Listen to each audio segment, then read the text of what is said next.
right, welcome to the shop. You've all been here before, and I'm going to start off with a quick slide presentation just about stitching, how you do it, why you do it, the biscuits and whatnot, and then we're going to head over to the lathe and actually do it.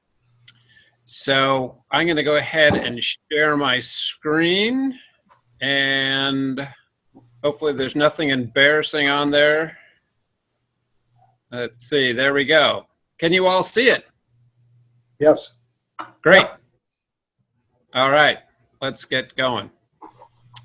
All right, I'm going to say this is probably 15 years ago. I first started seeing stitching show up, and they were in pieces made by Jerry Kermode, who lives over on the coast and is a fabulous woodturner. He specializes in redwood and makes these great forms, kind of open vessels.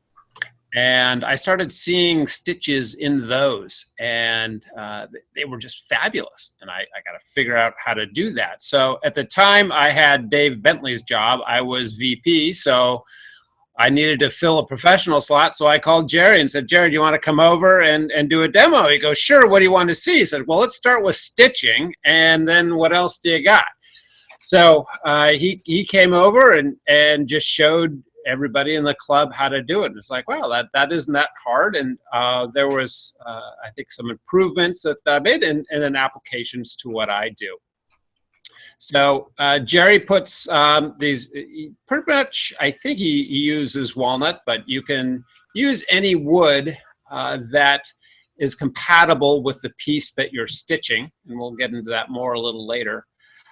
So he, I think, started off doing simple stitches and then has gotten more complex in how you apply the stitches, and they start becoming a focal point of the piece. And for me, a stitch goes to, it can be a highlight, and it can also repair a crack that is in a bowl. So here's the issue that I was facing, and in a lot of the wood that I get for doing my bowls, there, I would say at least 50% of the time there is a pith crack. And if you cut it all the way out with a chainsaw, you're going to be left with a blank that is 3 inches tall, maybe 4 inches tall. It might be a nice big blank, but you're not going to be able to core anything out of it. And in terms of what the market wants, you really start limiting yourself. And in the case like this, where there's only a crack on one side, and so how does that happen? Well, pith cracks don't necessarily run parallel with the tree, and that they can barber pole their way up a tree. So you may find it going perpendicular to your bowl blank in one area, and then by the time it gets down 14 to 16 inches, it may have rotated 90 degrees so that it is outside of your blank. So in a large bowl blank like this, which is probably 16, 17 inches, you kind of go, well, is this something that you would just throw away because that crack goes all the way down, or is it something that you try to fix? A little closer view here of this one, and you can get an idea just how far that pith crack goes down. So originally, I would fill that either with brass or with sawdust and whatnot, and that worked fine. And in a blank that had dried for a year or year and a half, maybe longer, I was totally fine with that. And then a tree happened. It was actually a tree that I had found locally here. It was an acacia tree, and it had a pith crack in it. And so I turned the bowls and then filled, and it sat for at least 18 months, returned it, filled the crack, whatnot, and the bowl sold just fine. And 3 months later, the woman who bought it up the street came back with it, and it had split in two. And the wood still had some torque in it. It still had pressure in it, and the crack just blew apart. And so this only happened once. But now, from now on, I've decided, all right, I got to reinforce. I don't want that to happen again. And so then also you start making, it's like, so if you're going to put the stitch in, it's like, well, let's make it a focal point of the piece. Let's not make it and pretend that you're just putting it in for a crack. Let's open up the crack. Let's do something. So like when you see butterflies in a table, that they actually, that's not looked upon as a defect. It actually is looked upon as something that is an artistic embellishment to the piece. And so there will be times then when I'll open up the crack in this case and put the stitch in. You can also follow the stitch line, and that can get, in this case, I decided not to open up the crack since there were a bunch of little cracks that were working in that piece. And so I filled those with brass. And so it is it's a way to take a piece that probably should have been thrown in the green can and make it into something that is certainly functional and also kind of interesting. This is a piece I finished just recently, and there was this gorgeous oak tree that had amazing, looked like braided type of grain, but it had been sitting in the firewood guy's yard for a better part of a year, maybe longer, and it had developed a nasty crack. And so when I looked at this piece, that top section was going to fly off. It was barely connected over near the pith and very modestly connected at the rim on the other side. And so if I had tried to turn this, that was going to be gone. And so I put the stitches in here as to keep it structurally together. And so that's just another application of something you can do to make sure that your piece doesn't fall apart. I wouldn't want to sit on this bowl and go sledding with it, but it certainly works. And I was able to turn it, and it worked just fine.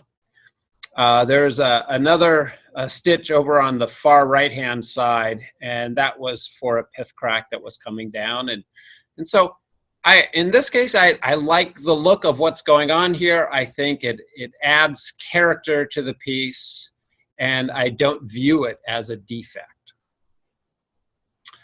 Here is my favorite salad bowl that I've ever made.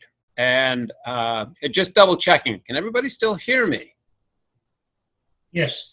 Sure. Good. Yeah. All right. I'd hate to go on Yes. for half an hour talking to myself. And so this is a madrone bowl.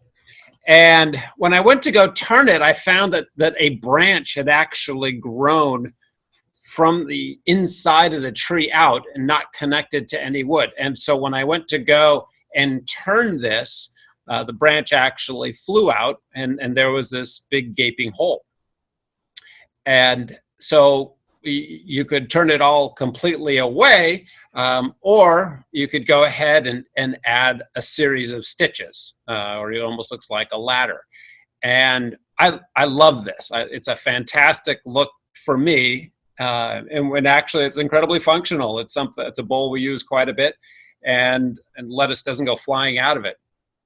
So so when you're looking at stitching, I think it takes, it adds to functionality, and when it's done well, I think it draws interest to the piece as opposed to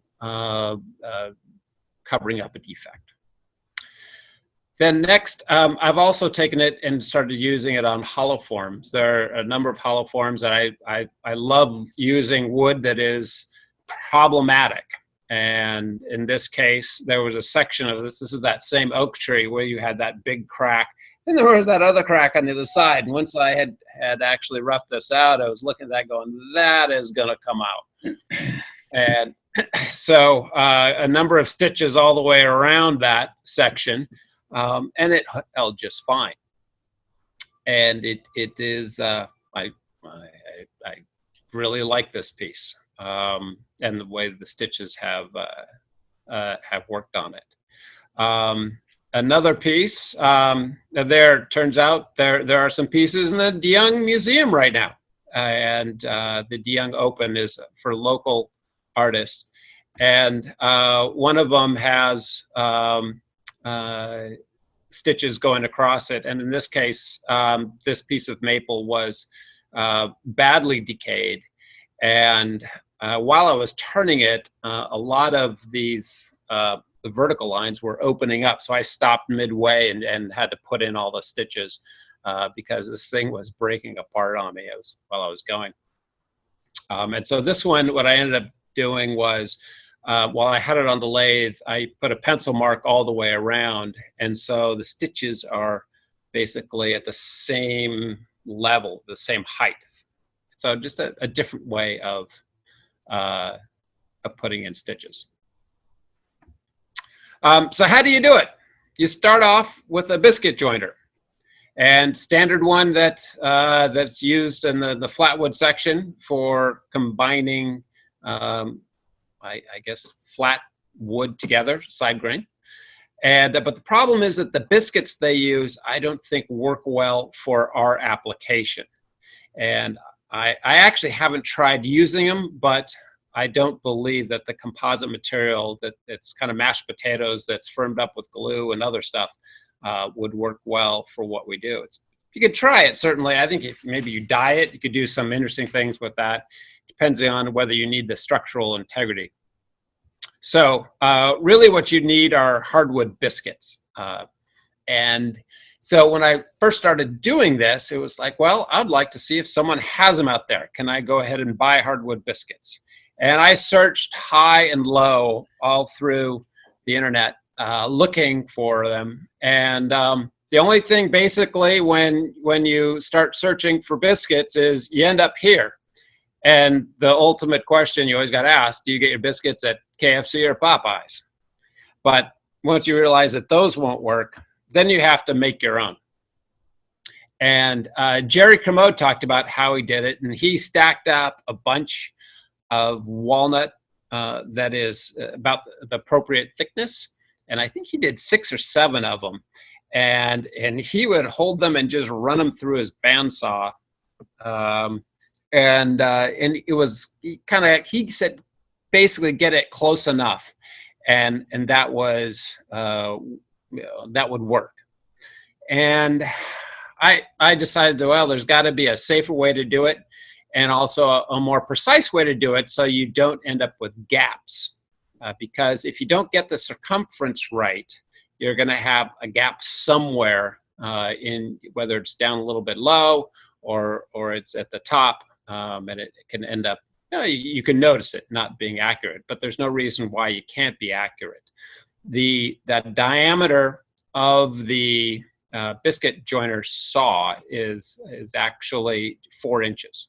So you just need to basically create a 4-inch circle and cut slices off of it. So first thing to do, that's most important when you're going to start on this path, is know how thick your biscuits need to be.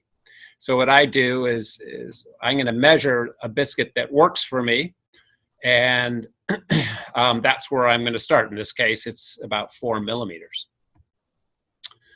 Now, here's one of the critical things is we're all good at using the lathe, but now we're going to go over to the bandsaw.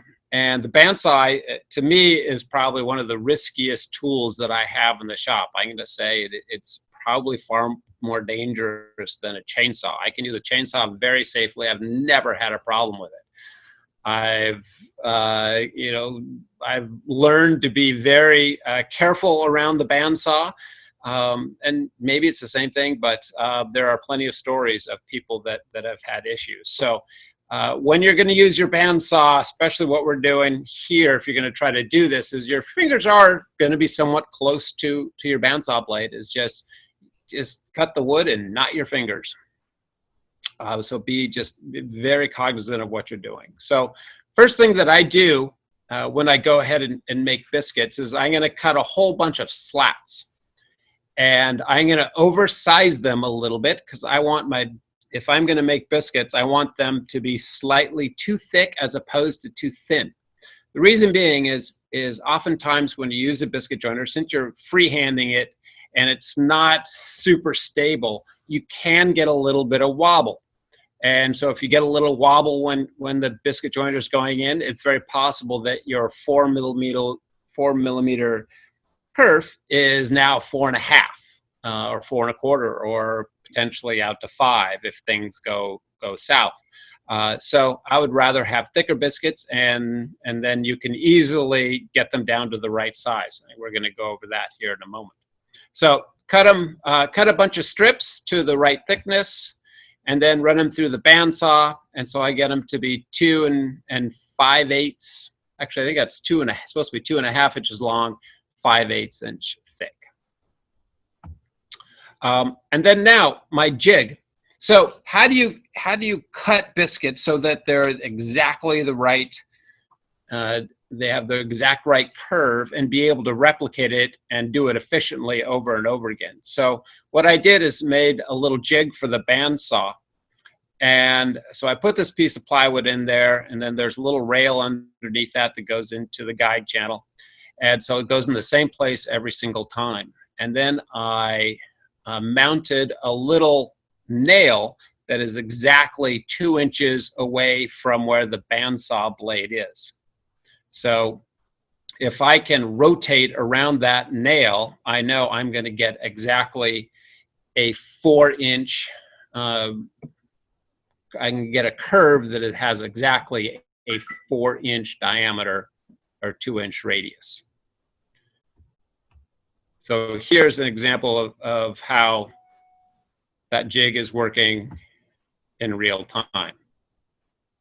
So there's a little top on it. It spins around as long as your finger's on it. I have 2 screws that are there, and that will actually hold the little piece of, that will turn into the biscuit in place, because it used to slip, and it just rotates right around.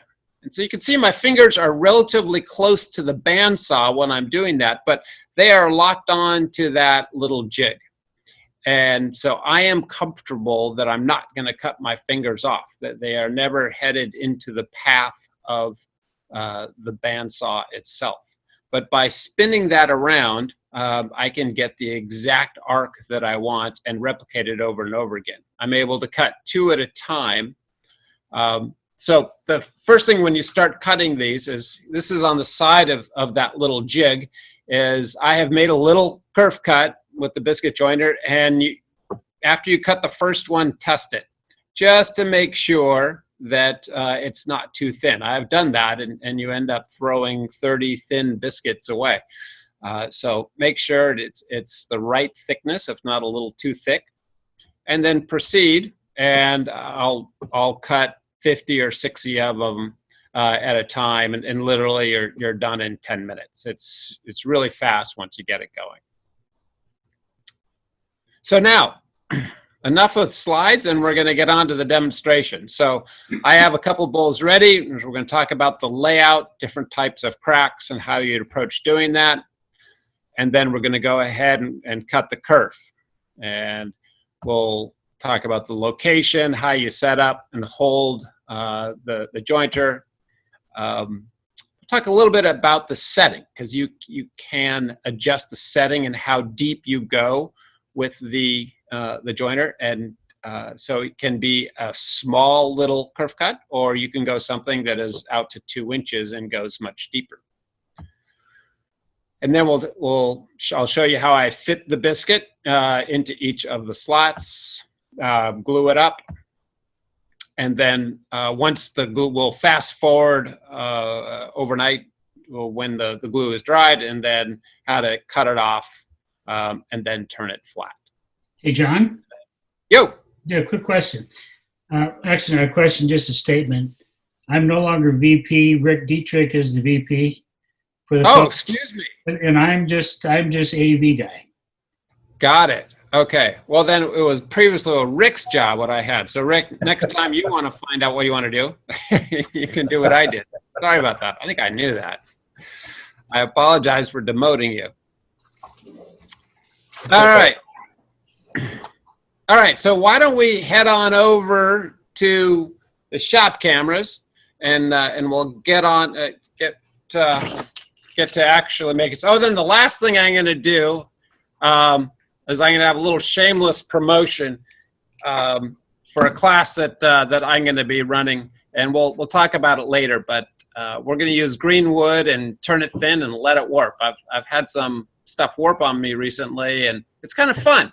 And so if you actually want to emphasize that and make that part of the piece, then it becomes really interesting, and try to figure out how you're going to use that piece of wood that is going to warp and try to harness that warping into something that is actually attractive.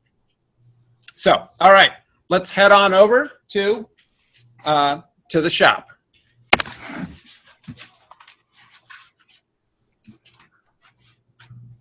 All right. So, can you switch John? to two, please? John, you'll need to stop your screen share. Well, That seems to be right. overriding everything. Just this once. What did I do? Let's see. Oh, nope. That didn't do it. There we go. That's one. Okay, There we go. Now we're Camera on two.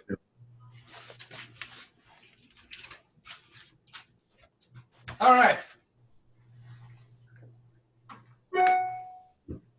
Let's go overhead. So that would be camera 3 up above. Nope, we're there right now. You're there now. Okay. Let me get on to. There we go. Okay. So as I alluded to a little earlier, I think there are two kind of cracks that you're going to run into that you'd want to use biscuits for. And we'll start here. And so this is just a nice thin little crack. It's separated a little bit. So you have two routes to go. You can leave it like this. You can leave it open. In this case, what I've done is I've filled this with walnut dust. And it emphasizes that there's a crack there, but there's going to be no hole behind it. And there's going to be no opening there. Then your other option is we're going to rotate over here, and this piece was lucky enough to have two cracks in it, is I've gone ahead and I took a little cutoff saw and opened this up and made it a lot wider. And so it's two different approaches to how you want to deal with cracks, and it is just aesthetics, is what is it that you like better. And if it's going straight down, I think opening up looks kind of nice. When it's heading off to the side like this, it becomes a little bit more of a challenge, put a whole series in there. You can try opening it up or fill it and then put in the biscuits, and I think it'll look just fine. So why don't we go ahead and we'll put a series in on this slide. And so one of the important things is when you're going to do this is you got to make sure that your bowl is really locked down however you do that.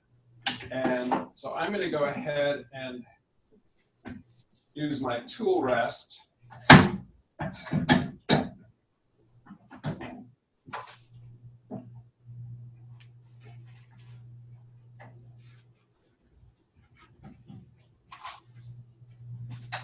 We're going to do a combination. That's not grabbing as tight as I want. Let's see. Oh, can we see that okay? Yeah, we can see that.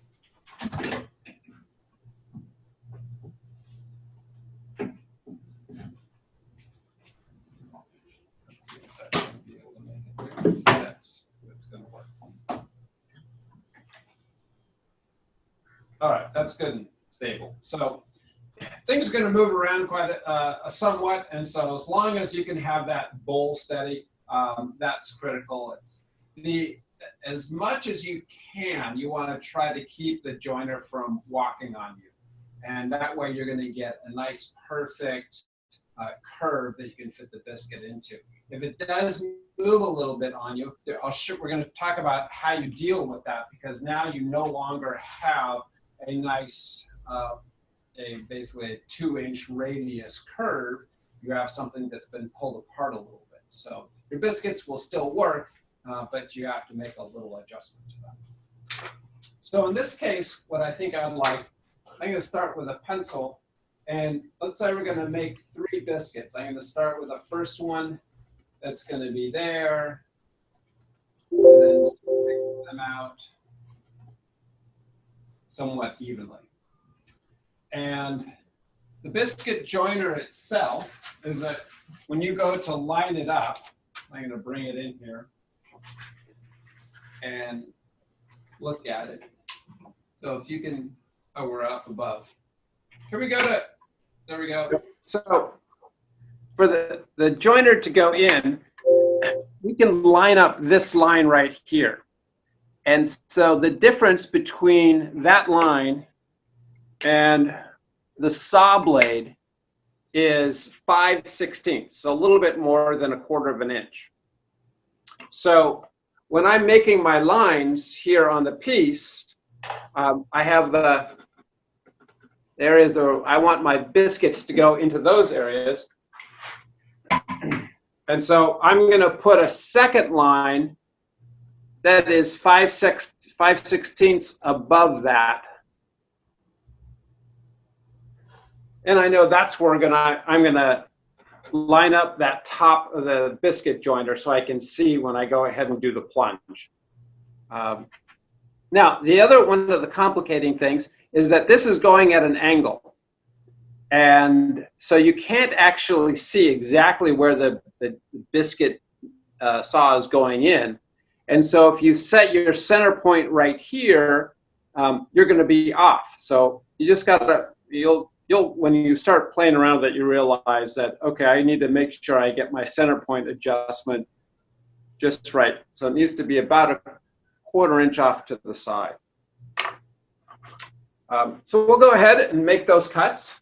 So now what I have found in going ahead and plunging is that a slower cut tends to actually move a little bit less. How sharp your blade is and the wood you're going into also has an effect. And this is really, really dense acacia. And so I've done a couple of these so far, and it did wander a little bit on me. So it's just hardwood. Sometimes you can't avoid that. So, but it's not the end of the world. So when you go ahead and do this, you want to make sure, let's see, have we switched to overhead? Actually, yeah. Just want to make sure that you have your arms, everything is set up, the bowl is set up, and that you have a nice stance that you don't feel like you're off balance.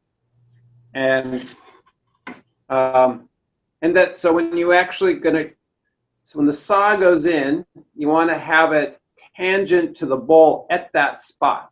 So you don't want the saw going too far backwards. You don't want it going too far forwards.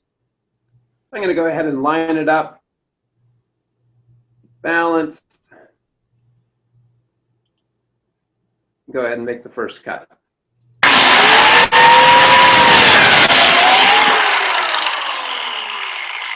That was cut number 1. Okay. And it ran just a little bit on me. Not the end of the world. So we're going to go ahead now and do cut number 2.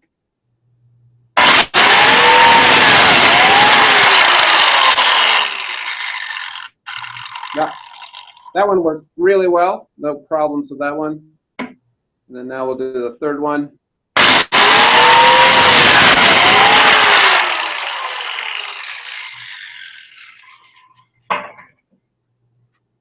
So if you're going to try this, get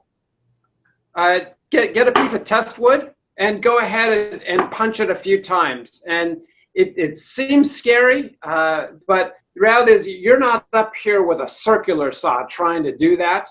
I have found that biscuit joiner, it's not something that's going to fly off at you, and it might move 1/8 of an inch or 1/4 of an inch or so. But if you're nice and kind of locked down and you're holding it well, I don't see that as an actual dangerous event. Feel free, if there are any questions, go ahead and chime in at any time. Yeah, we did have one question. How often have you had failure of your stitches? Never. I haven't had a single problem yet.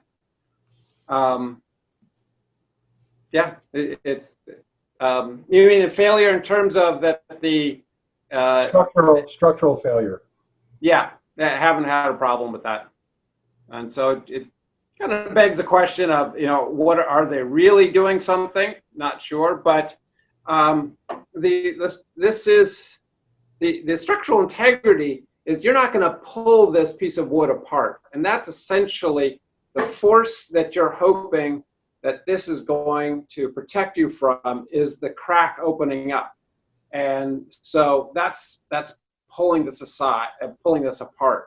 And if you've glued it properly, there should be no reason why this doesn't. And doesn't work for you. I have a bowl. Let me see.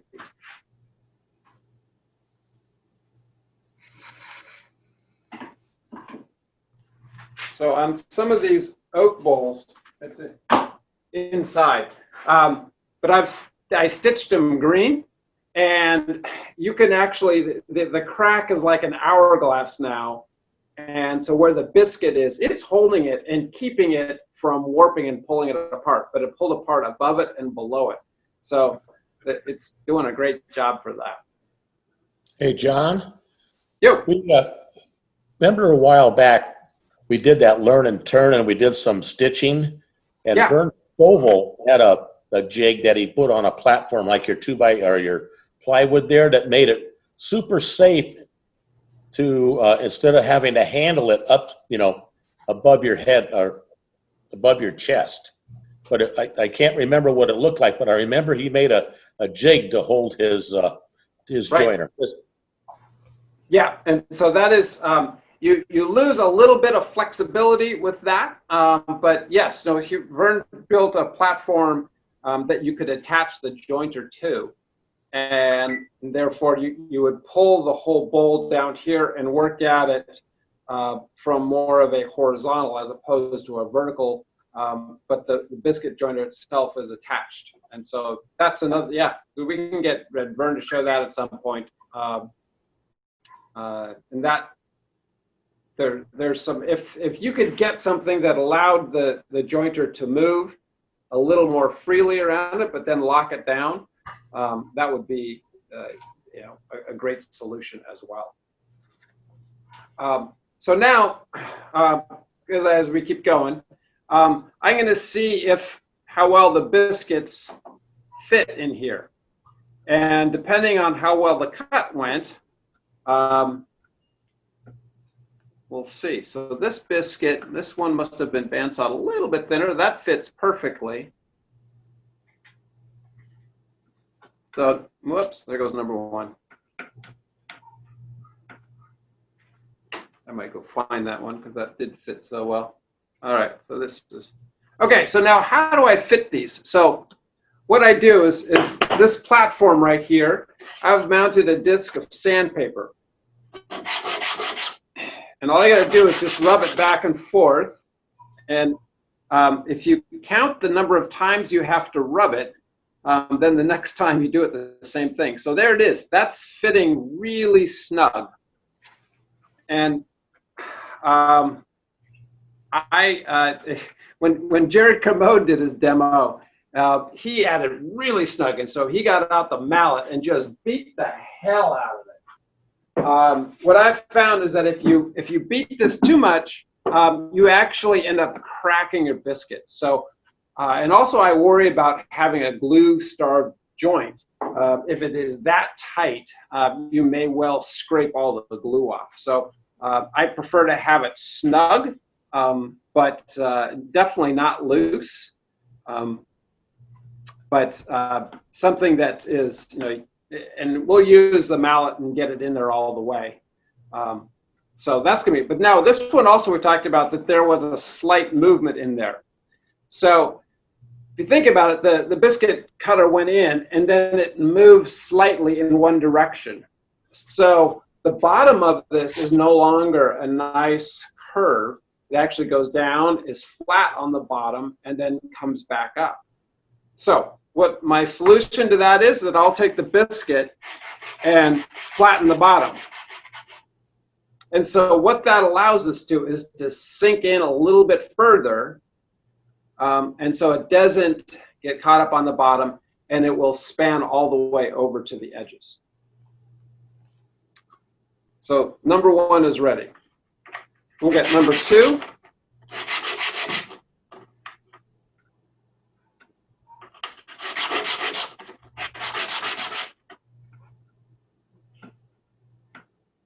This guy's a little thick.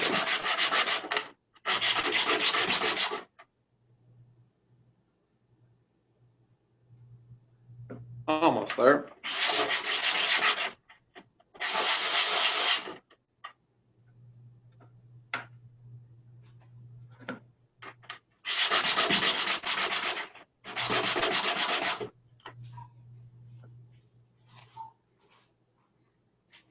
All right, there's 2. Maybe one more pass.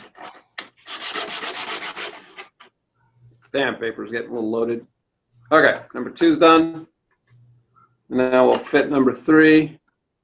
Let's see if one of these is a little better. They're both the same.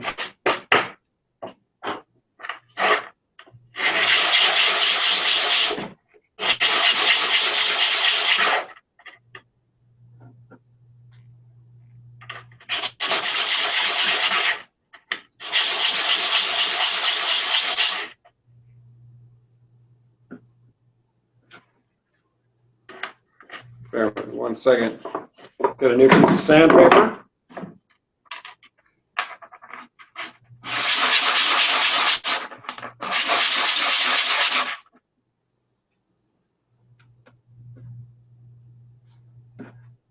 Yeah, and there.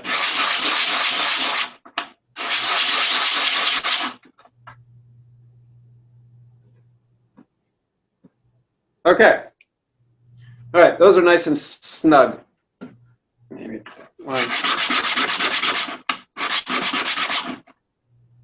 My sandpaper's getting a little bit old, so that's why it took a while. All right, so then the next thing is gluing. So I get an old piece of paper. I'm using Titebond 2, but I'm not a glue expert. I'll defer to the segmented people for glue recommendations. So the first thing I'm going to do is I'm going to put glue inside the crack. And I want to make sure that a fair bit of glue gets in here, that it's covering all the edges and the bottom.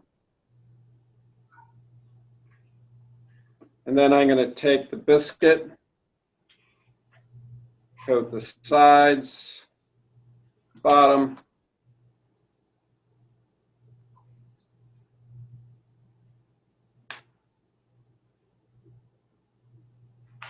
And then line it up when I'm putting it in.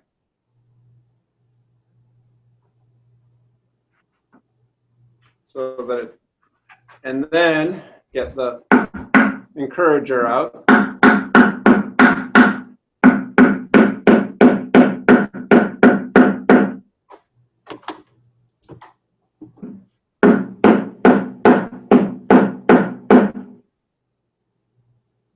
There we go.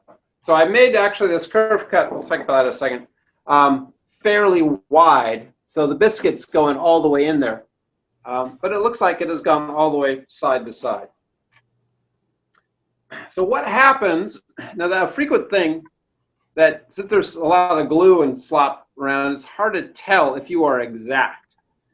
And so that's one thing that I saw with Jerry's pieces, and if you don't have your biscuits cut exactly to the right diameter, then it's very possible that you're going to have a little gap on where your biscuit hits the wood at the top.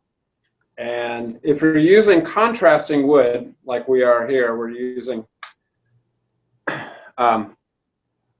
walnut in a little bit lighter acacia wood.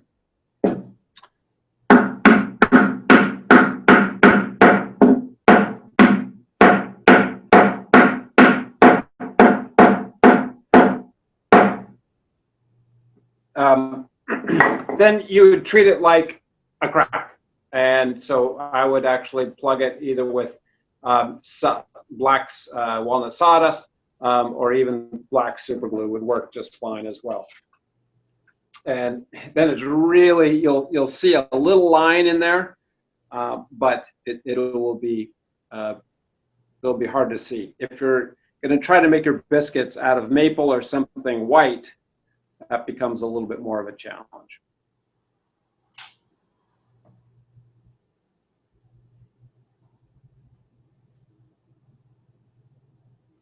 So once you get this process down, it actually goes fairly quickly. 10, 15 minutes, and you can get all the biscuits that you need. And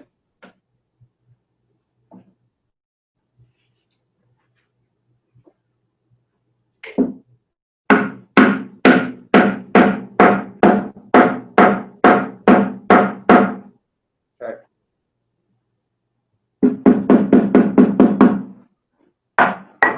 And then next what I'll do is clean up the excess glue a little bit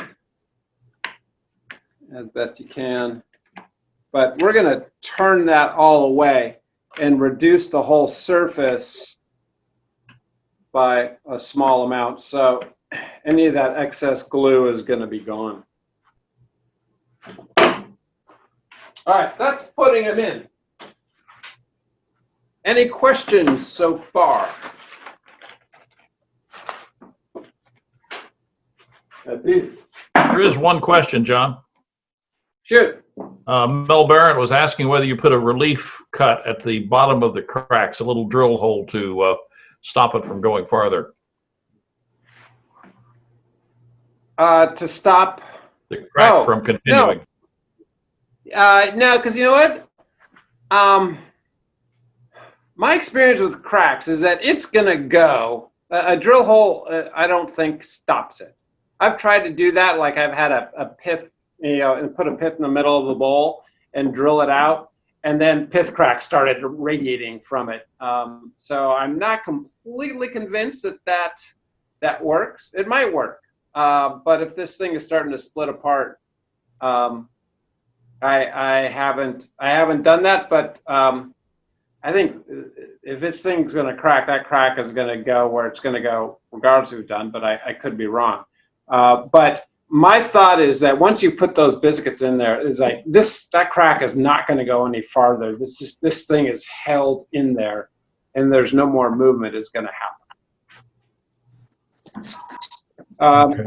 Is that bowl Okay, dry? What's that? Is that bowl dry? Yes, yeah, this one is dry, but you can put in biscuits into wet wood just fine. All my hollow forms, I am hollowing them out green, and I put a dry biscuit in there, and I've had no failure, no problems. Test them out to the glue that holds it in, but that has not been an issue. So you just put 3 biscuits into that crack. Could you have gotten away with 2, one at the top and one at the bottom? Yeah, I think you probably could have. Yeah. Okay. And a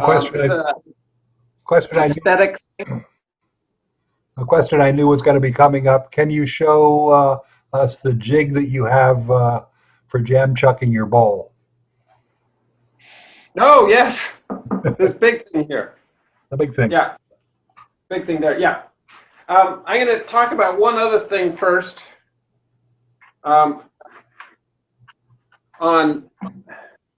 the biscuit joiner. And so how close you can see it, but right here, there is a little screw with a pin. And this is what determines how deep your plunge is going. At the end of this little screw right here hits a stop block right there.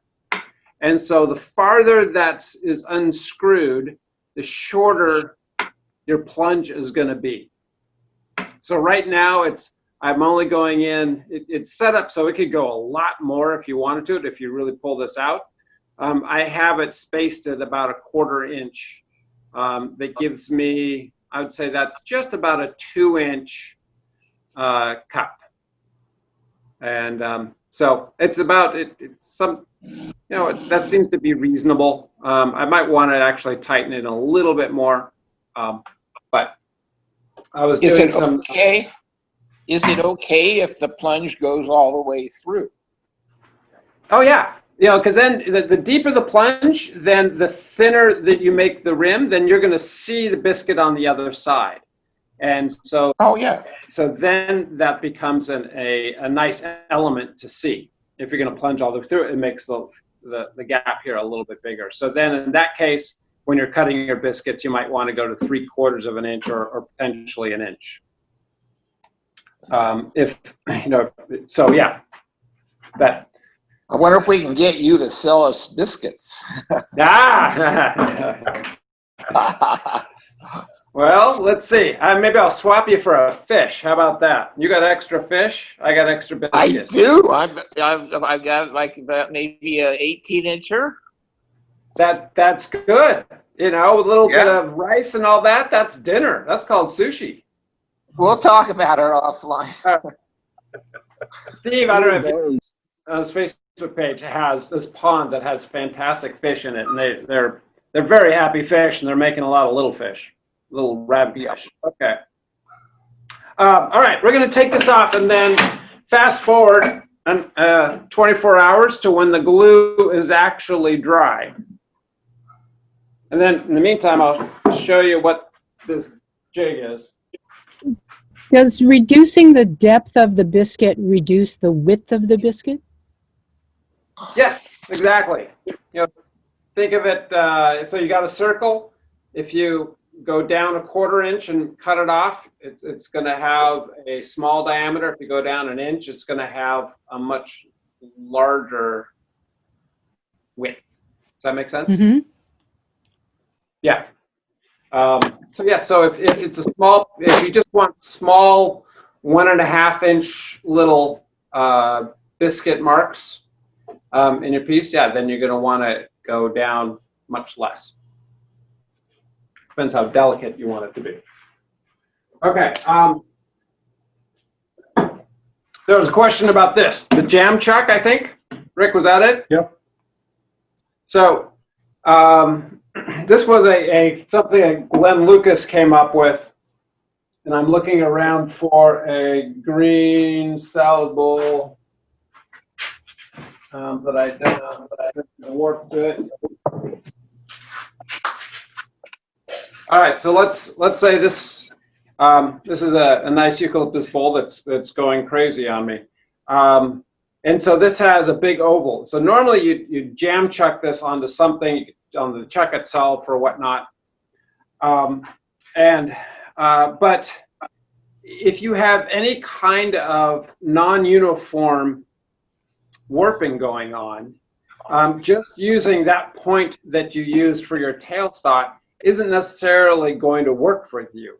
It may not give you the biggest bowl, and at times, if you haven't perfectly laid this out, you may actually blow through the top rim.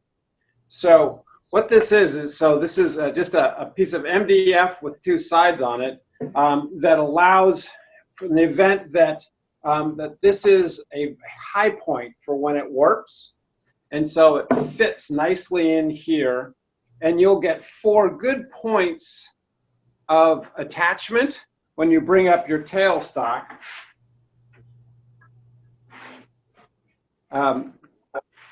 So it's not just randomly on your chuck.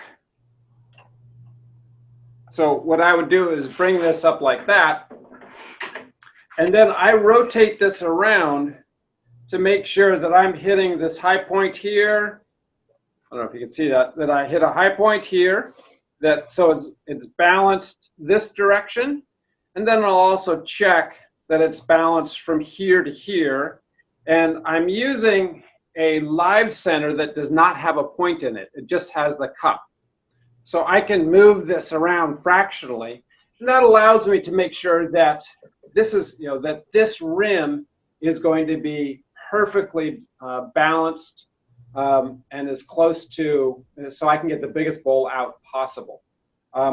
This point back here to me is in the final piece is irrelevant. It might luckily be the right point to attach this bowl, but more often than not, that original center point is not the one that I'm going to use when I go to return this. Could you use a jumbo jaw instead of that jig? What's that? Could you use a jumbo jaw instead of that jig that you have? No, because the other thing that this does is that I have now flattened the rim. And so if I'm using a set of jaws to rotate this around, I'm going to end up canting the bowl, and that one of these sides might be pushed lower than the other side as you move it around. Because I guess it all depends on. I see what you're saying. If you open up the jaws, so yes, actually, yeah, that is true. So you could use a set of jumbo jaws. How big do your jumbo jaws go? I have one from Bell Tarleton that goes, I think, 22 inches. Wow. Now, is that, are those the aluminum ones that you use for essentially? Yeah. Well, yeah, you kind of, yeah, with the bumpers. Yes. Yeah. Yeah. So the only thing that doesn't have is this channel then. If you have a bowl that where the top of it is not flat. John, you may also need to have So higher that- bumpers because of the warpage. It's going to sit down on the high Yeah. spots, and the bumpers that come with it may not be appropriate anymore. So you may have to elevate them somehow. Right. If you sand it first to make it flat, then put it in the jumbo jaws, that eliminates any warpage, if you will. Correct. Yeah. Yeah. Or make one of these and you don't have to worry about the jumbo jaws, sanding it and all that stuff. This works. John, this is a really good idea. I have been fighting that very thing for years. Terrific idea. I wish I came up with it, but I got to thank Glenn Lucas for doing that. And, Yeah. he uses beechwood, and I don't think his stuff warps much of anything. So, but it's a fabulous. And so, what I actually did at one point is I drew colored lines on it. So when you're trying to get your bowl centered, initially you can set it up so, okay, my sides are on the red line and my ends are going to be on the blue line, something like that. So I don't use those lines so much anymore. I pretty much just use my finger and just look where it's hitting, and then to get it close enough. So it's it's a fabulous tool. What is the black in the stays? One more time. The black material that you've got on the stays. What is that? Well, this stuff. Yeah. This is a little bit of rubber to try to keep it from getting slippery. One problem is your dried bowls usually have wax on them, and so if it was just wood, then I found that it does get it moves too much on you. But by having a little bit of rubber here, it pushes in, and it actually makes it a little more sticky. You could put sandpaper on it or something else, or it improves it by 10%. It's not a life-changing event.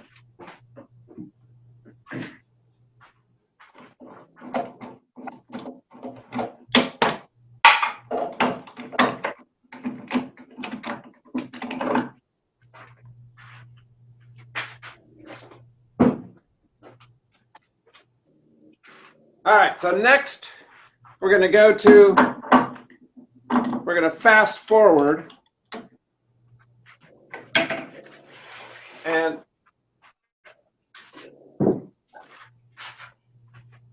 this is one of these acacia bowls that I did yesterday.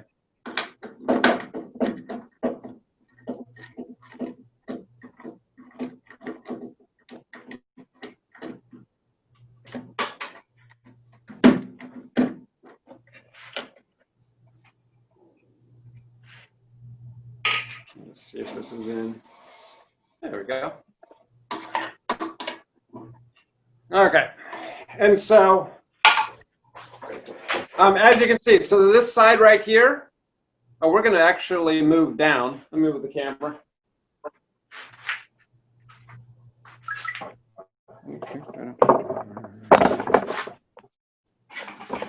Sorry for the more to go.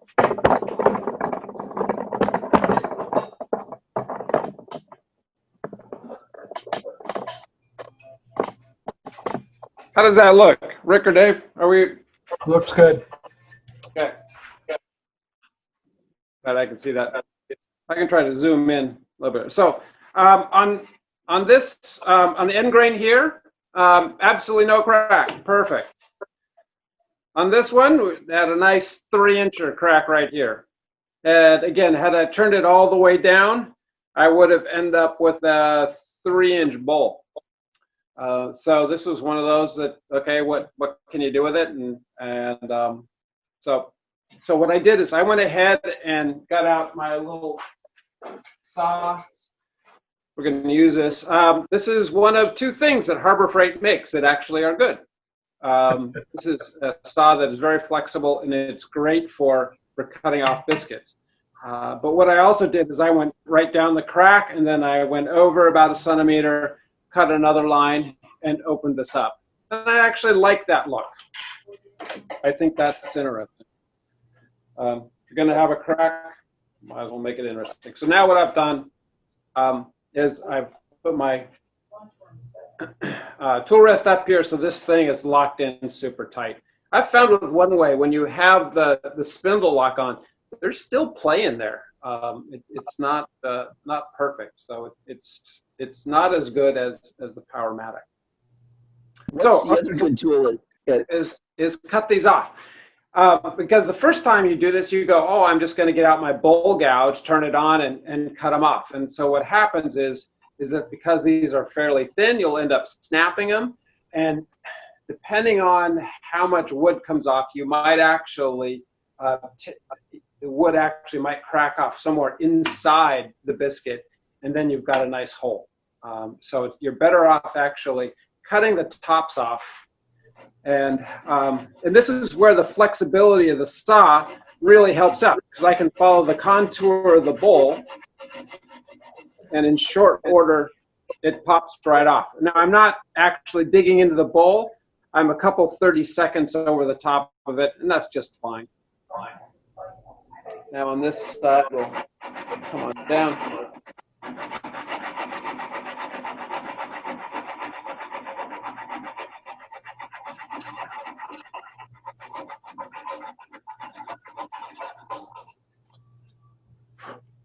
Okay, and then, so now both of them are cut off.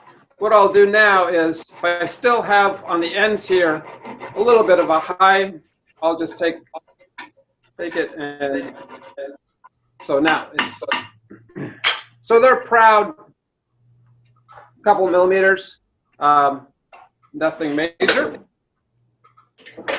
And so at this point, when I got to this stage, I had, it was a roughed out bowl.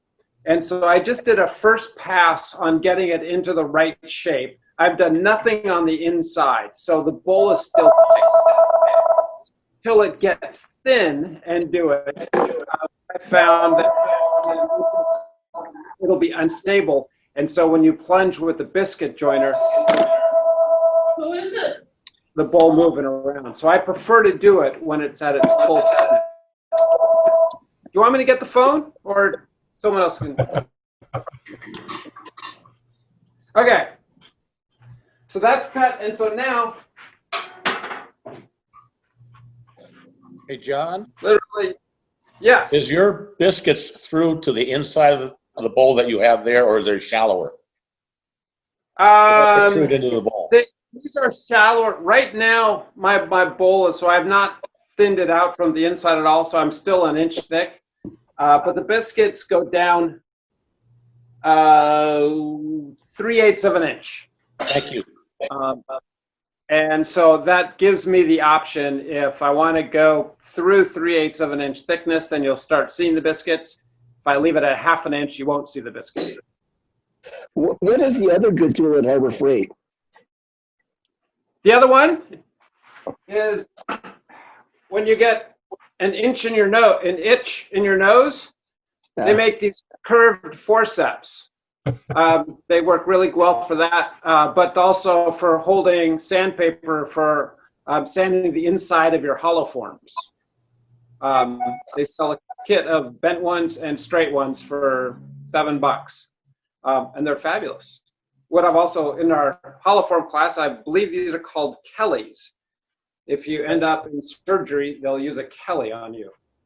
But don't stick your fingers through They're the holes. forceps. They're called forceps. Yeah, but well, according to the surgeon who was in our he said Kelly he's called clamp. It's a Pardon? Kelly clamp. A Kelly clamp. Yeah. Yep. It's used in GYN surgery. Yeah. Next time I'm in surgery, I'm going to ask, what. But that's so far. Those are the two things that I found at Harbor Freight that work pretty well, and I've had them for a while and haven't had to throw them out. Okay, so if you can, I'm going to zoom in here. See if this zooms. No, it doesn't want to zoom on me. Maybe zoomed all the way in. Yeah, I'm maximum zoom. Okay. You can try a top view. The first pass that I'm going to do with this, I'm not going to go ahead and take a 1 inch deep cut and really just. I want to lightly trim off the high marks. So I'm just going to come in and just lightly pass over it.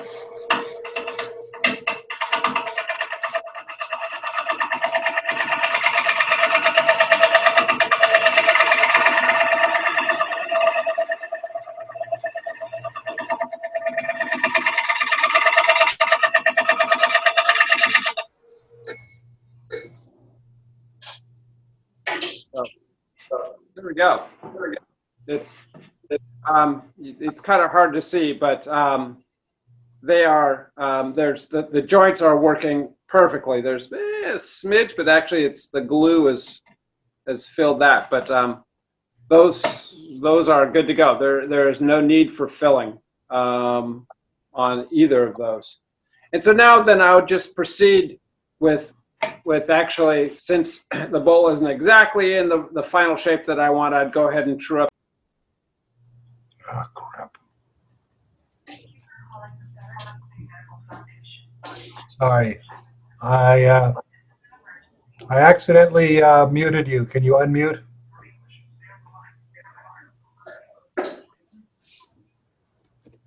So you didn't like you should have heard what I said about you, Rick. Man. Okay.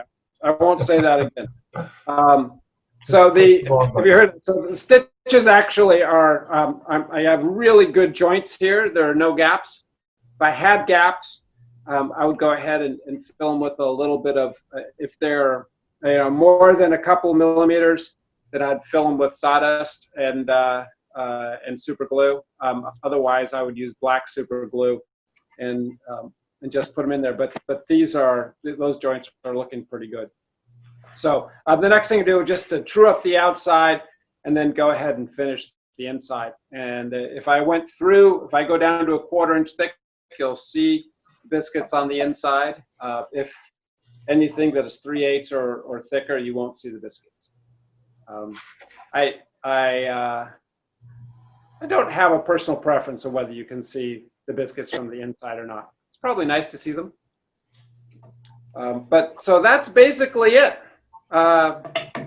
Any other questions? So John, when you turn that and put the biscuits in, did you put that off to one side again and put it in storage until somebody needs one or until you want to finish it?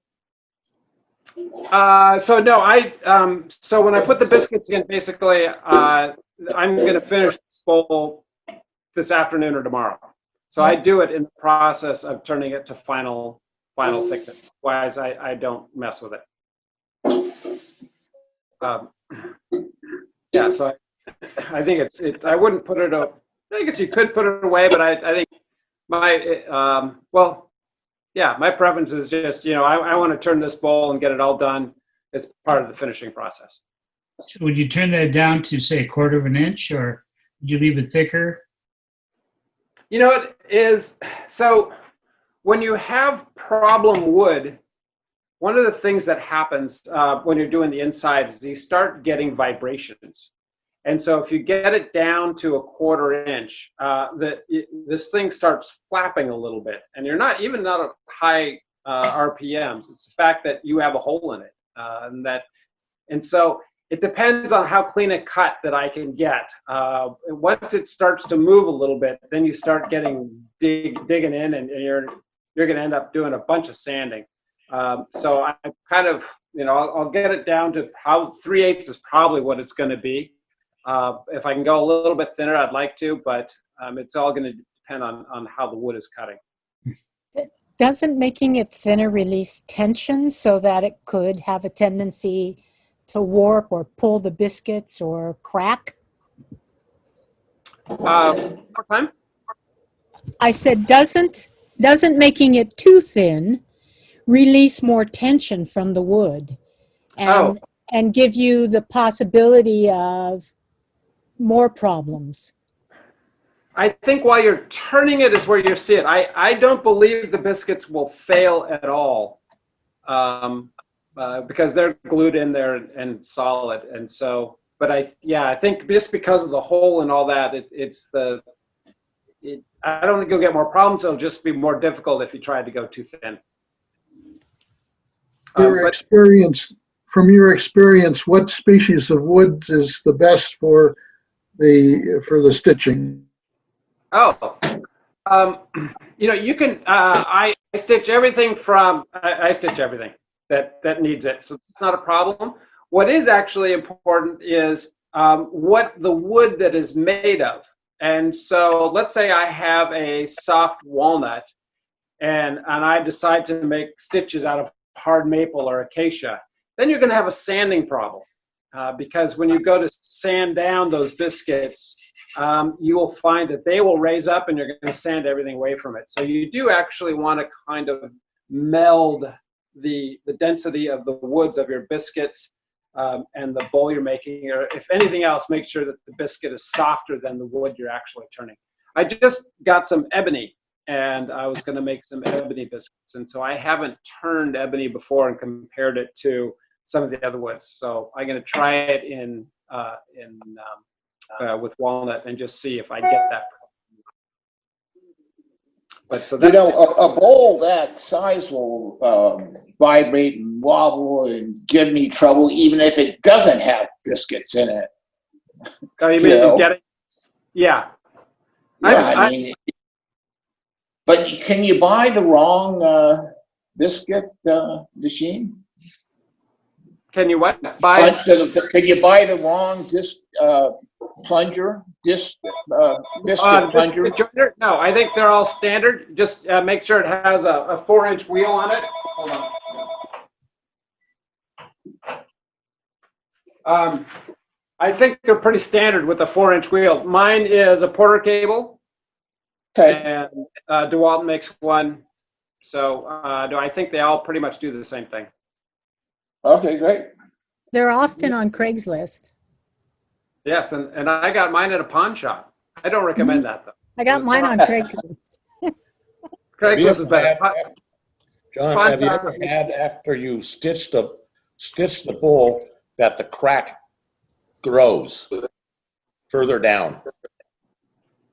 One more time, John? It starts to split a little bit more after you've stitched it at the bottom. In other words, you've got the 2 stitches there. Yes. Yeah. Has it ever gone further down the bowl, the face of the bowl? After stitching? Yeah. No. I believe that once you stitch it, that is solid. Okay. I have not seen a problem with that. All right. You're locking the tension in by putting the stitches in. Yeah. So it's not going to pull apart to create that bigger gap.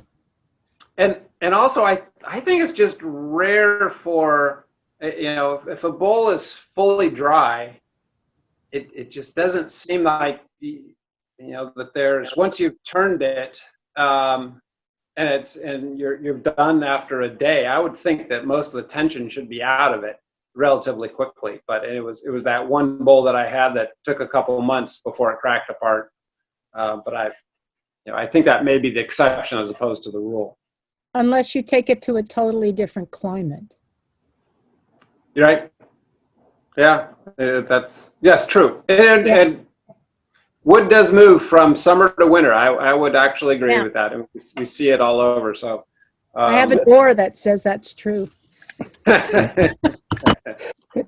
So if you're actually going to try and stitch with ebony, I would do that with iron bark, because ebony is really hard, like iron bark, and a black stitch on the red wood would look kind of sharp.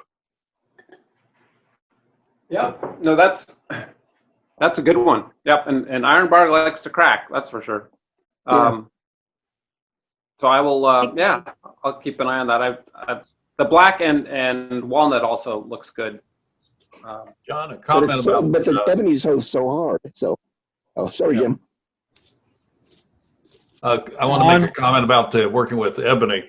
One of the interesting things about sanding ebony, when you have a light wood with it, is the sawdust carries into the pores of the other wood and you can never get it out.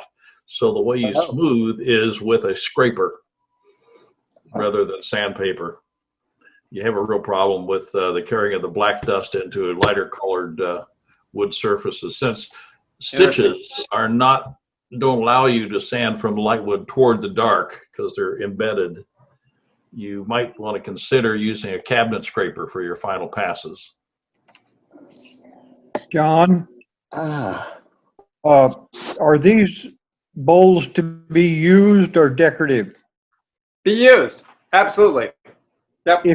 If you use them, how do you clean between the cracks and the stitches? Soap and water and a brush. Yeah, I mean,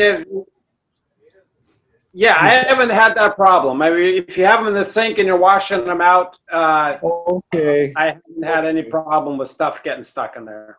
You probably clean them out the same way you would if you have a sieve and you clean the holes out of inside of a sieve. Yeah. Okay, thank you. Well, use a brush. Thank you. Yeah, I don't think I'd eat my oatmeal out of this bowl and let them get in there. But if you're for salad, you're not going to get a whole lot of gunk in there.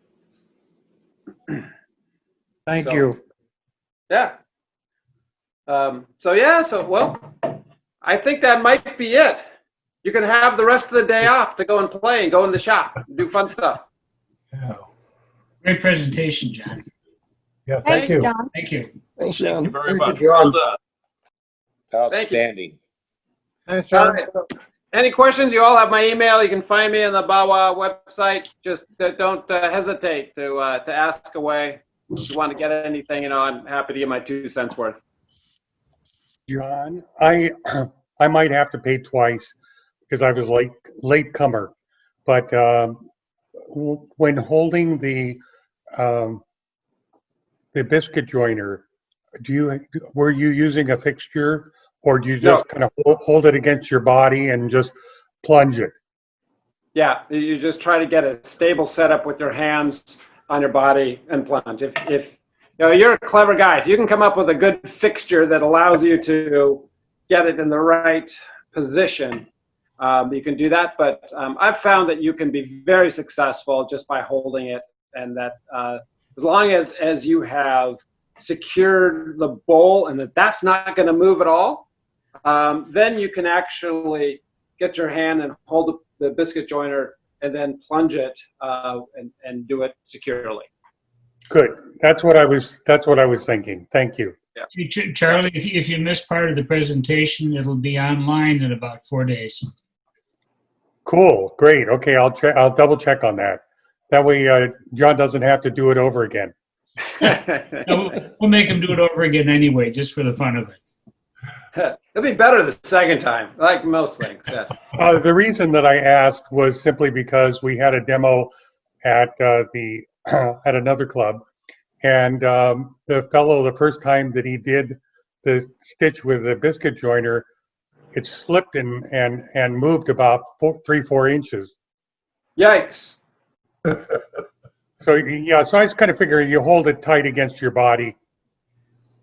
Yeah, I with my left hand, I am grabbing the body of it of the joiner itself. So it can move maybe a 1/4 inch, or so if it's going to move, and also it depends on how quickly you push it in, and that if you really jam it in hard, I've found that tends to, like anything, you get a moving saw into wood. Slow is going to give you a better cut and more stable. So great, I'm going to try that. Need to know the rotation direction of the blade too, because that's the direction it's going to pull. That's right. Yeah. I was wondering about the bow tie type. Do they make a special tool to cut those? Router. They're done with the router. But if you try to do it on a bowl, I think the only way to do it is with a chisel, right? Right. I don't know. I've seen them on bowls.